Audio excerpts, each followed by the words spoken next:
বৃহস্পতিবার চাকরচ্যুত 10,323 শিক্ষকদের মধ্যে একজন শিক্ষক বিধায়ক সুদীপ রায় বর্মনের সঙ্গে সাক্ষাৎ করেন। দৃষ্টিহীন এই শিক্ষক নিজের অসহায়ত্বের কথা তুলে ধরেন। তিনি বলেন, চাকরচ্যুত হওয়ার পর অসহায়ত্বের মধ্য দিয়ে দিন কাটাচ্ছেন, কোন রকম সুযোগ সুবিধা পাচ্ছেন না তিনি। বয়স্ক মা বাবা রয়েছে ওনার।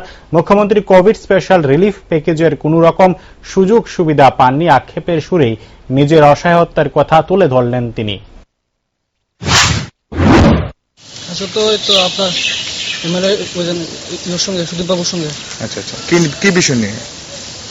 কি বিষয় নিয়ে? এখন যে আমরা যে আপনার অসহায়ভাবে আছি, এখন যে আমাদের যে 10,000 চাকরি আপনার চলে গেল, তারপরে এখন আপনার আর্থিক কোনো রোজগার নাই, তারপরে আমরা এপিএল কার্ড হোল্ডার, তার জন্য সরকারের কোনো সুযোগ সুবিধা পাই না, এই সমস্ত কারণে।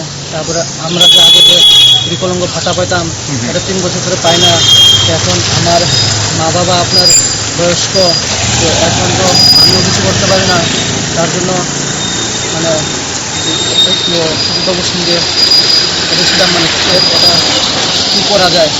আমরা যে এপিএল কার্ড হোল্ডার যে এখন যে আপনার মুখ্যমন্ত্রী যে আপনার রিলিফ প্যাকেজ 1,000 টাকা, তারপরে ফিনান্সিয়ালি কোনো হেল্প, এগুলো তো আমরা কিছু পাই না।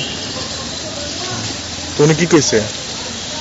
উনি তো বলেছেন যে এসডিএম স্যারের সঙ্গে দেখা করার জন্য, তারপর কি সলিউশন হয়।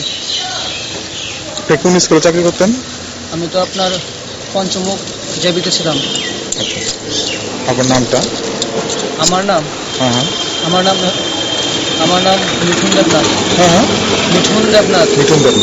বাড়ি কোন জায়গাতে? বাড়ি ওএনজিসি নেতাজিনগর। শিক্ষক না? হ্যাঁ, আমি তো আপনার নরসিংগড় আইপিএস থেকে 50 অ্যাবাভ পার্সেন্টেজ নিয়ে সেটা, তারপরে মেট্রিক করেছিলাম, তারপরে 12 করলাম বাদারঘাট হাই সেকেন্ডারি স্কুল থেকে 50% নিয়ে সেটা, তারপরে গ্র্যাজুয়েশন ইংলিশ অনার্স করলাম রামঠাকুর কলেজ থেকে।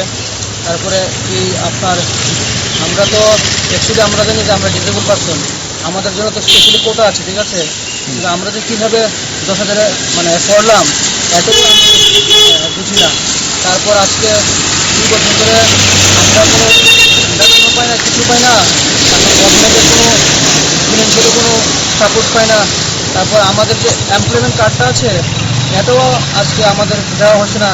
তারপর কী কারণে যে আমার চাকরিটা চলে গেল, এই যে টার্মিনেশন লেটারটা, এটা পর্যন্ত দেওয়া হয়নি।